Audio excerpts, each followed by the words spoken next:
Karasyan karasyan senden Yürekten söyleyen seni can bilen tenden Kalımdaki duyguymu asıl gizlem ok senden Gönü aydınım için kat verme menden Ya ananın ok mu senden canın söysümü Heme yerden gözel kesbini gözlap görsümü Kakarlıca gözlerinde söygü görsümü Er kim beton okusumu gece düşümü Söygüyümü ananmasan dide çökeyim mi ya Yürekte kaygıyını özüm çekeyim mi ya Söyleyen deyip kara gözlerine bakayım mı ya Asmanak yıldızları boynuna takayım mı ya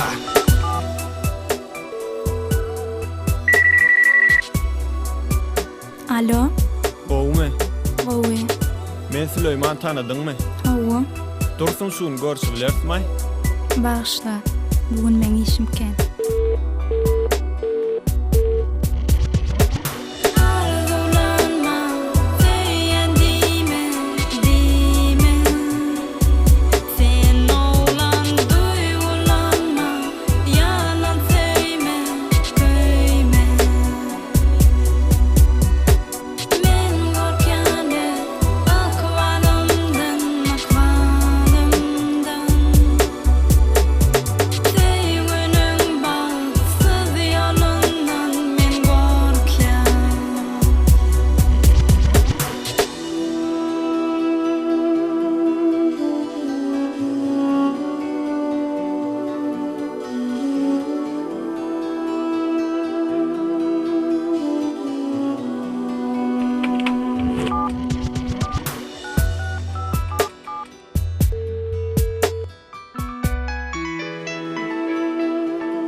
Alo.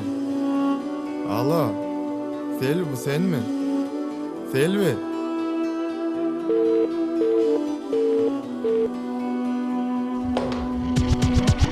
Arzularım bir yan, kemim sen bir yan Canım istesen al, sana veryen Dide çok bir zat üçün yalvaryan Söygümü kabul et, gurumi yakman Yanıp duran gönlürün karanqıyı geçen Şemi baktımı baktına bağlap söyyen seni Canın suyunum üçün yazgarma beni Söyde hiç günah yok, dine yürek günahli Dünyada kemme münasiptir bolmağı Bağıtlı, bağıtlı ya bağsız bolmak Dine ıkbalı bağlı durmuşsun